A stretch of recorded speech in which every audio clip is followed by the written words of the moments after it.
Hebrews 11. Faith makes us sure of what we hope for and gives us proof of what we cannot see. It was their faith that made our ancestors pleasing to God.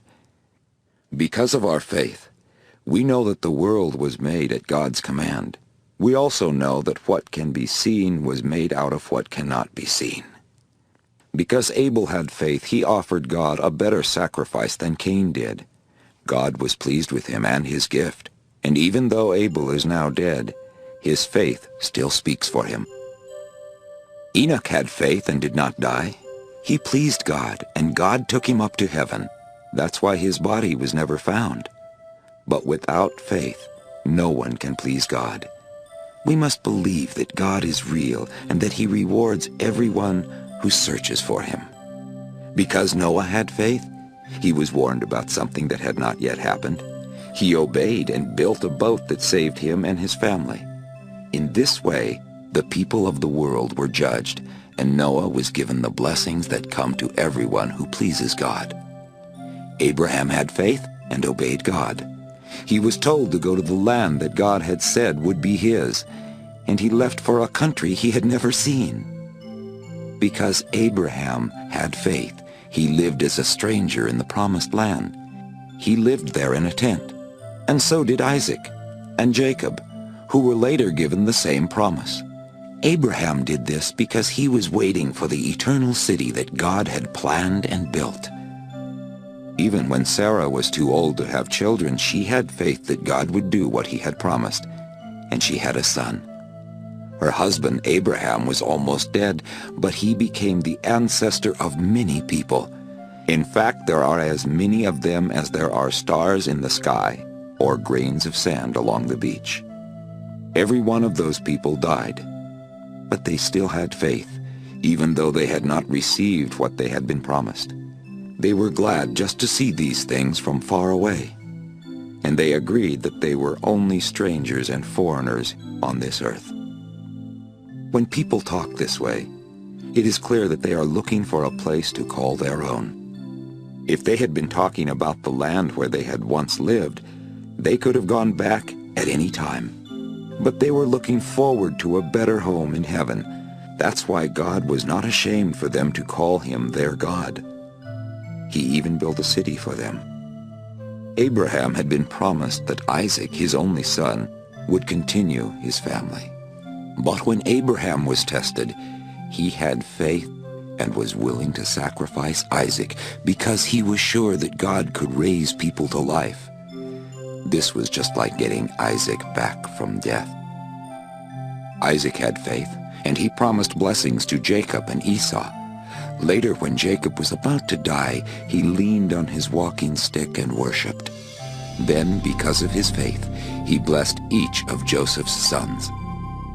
And right before Joseph died, he had faith that God would lead the people of Israel out of Egypt, so he told them to take his bones with them. Because Moses' parents had faith, they kept him hidden until he was 3 months old. They saw that he was a beautiful child, and they were not afraid to disobey the king's orders. Then after Moses grew up, his faith made him refuse to be called Pharaoh's grandson. He chose to be mistreated with God's people instead of having the good time that sin could bring for a little while. Moses knew that the treasures of Egypt were not as wonderful as what he would receive from suffering for the Messiah, and he looked forward to his reward. Because of his faith, Moses left Egypt. Moses had seen the invisible God and was not afraid of the king's anger. His faith also made him celebrate Passover. He sprinkled the blood of animals on the doorposts, so that the firstborn sons of the people of Israel would not be killed by the destroying angel. Because of their faith, the people walked through the Red Sea on dry land, but when the Egyptians tried to do it, they were drowned. God's people had faith, and when they had walked around the city of Jericho for 7 days, its walls fell down. Rahab had been an immoral woman, but she had faith and welcomed the spies, so she was not killed with the people who disobeyed. What else can I say? There is not enough time to tell about Gideon, Barak, Samson, Jephthah, David, Samuel, and the prophets. Their faith helped them conquer kingdoms, and because they did right, God made promises to them. They closed the jaws of lions and put out raging fires and escaped from the swords of their enemies. Although they were weak, they were given the strength and power to chase foreign armies away. Some women received their loved ones back from death. Many of these people were tortured, but they refused to be released. They were sure that they would get a better reward when the dead are raised to life. Others were made fun of and beaten with whips, and some were chained in jail. Still others were stoned to death or sawed in two or killed with swords. Some had nothing but sheepskins or goatskins to wear. They were poor, mistreated, and tortured. The world did not deserve these good people, who had to wander in deserts and on mountains, and had to live in caves and holes in the ground.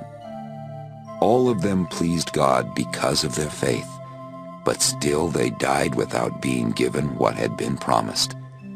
This was because God had something better in store for us, and He did not want them to reach the goal of their faith without us.